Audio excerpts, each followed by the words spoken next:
Good morning. Today is Thursday of Holy Week, and I just want to say a quick word about more events that happen on Wednesday because we're walking with Jesus through this week between Palm Sunday and Resurrection Sunday.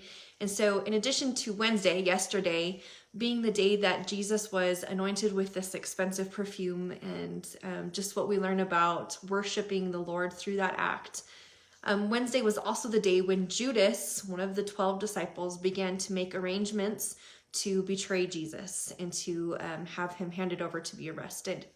So as we move into today's events, Thursday's events, which centers around Passover and the Passover meal, which we call the Last Supper, I want you to just remember that in your mind that even as they were taking the meal together, Judas was planning on betraying Jesus.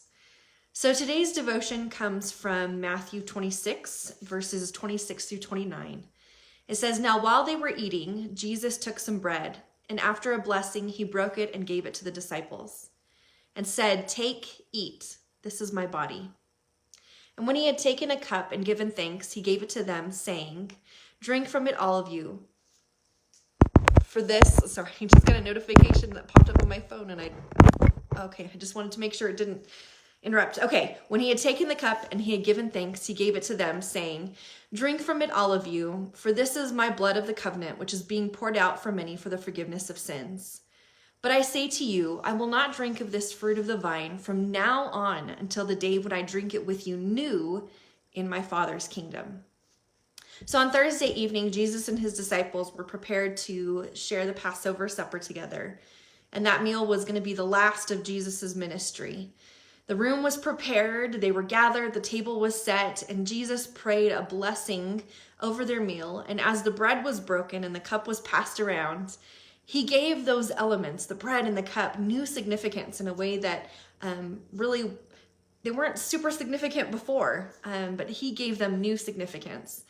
And he told them that the broken bread was going to be a symbol of his broken body, which would be broken for them as he suffered and as he was killed. The cup of wine was going to now be a symbol of the power of a blood covenant, his blood shed for them. But if you look closely, that last verse that I read, Jesus also gave a prophetic picture of hope after his death, after the resurrection. He was talking about hope that was yet to come. He told his disciples that the next time he would drink with them from the vine, that's the wine that they drank in the cup, that the next time he drank it, it would be with them in the Father's kingdom. Right there, in that moment, Jesus gently reminded them that the grave was not the end. There was more to come. He pointed to a hope and a future for the disciples. And not just the disciples, but anyone who would come after, who would put their faith and their trust in him. As he prepared for death, he also prepared the disciples, his friends, for this new life that they had never experienced before. So even on the eve of his betrayal and his persecution and his death, all of the sufferings that he went through, Jesus revealed his plan to give each of us a hope and a future. In fact, Jeremiah 29:11 says that very thing, that God has a plan for us, that he has a plan for each and every one of us to give us a hope and a future. So maybe today you're thinking about a situation that you're facing that just seems maybe not hopeless. Maybe it does seem hopeless, but maybe it's just really challenging and you're just not really sure how to navigate through it. Or maybe you're in kind of a holding pattern with God. I know I've experienced this many times before, where you're waiting to just see what he's going to do next. You're just kind of waiting on him to make the next move.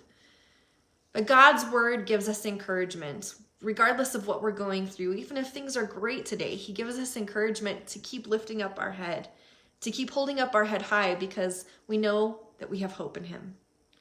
And God uses these sorts of situations that we go through to prepare us for things that are still coming, right?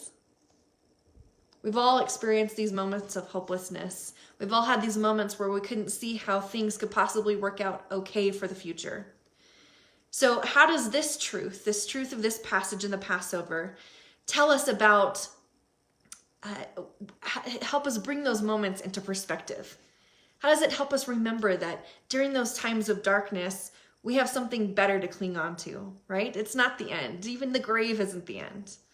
So today, as you walk with Jesus, I want you to think about how God might be preparing you in this season that you're in for the next season that is to come.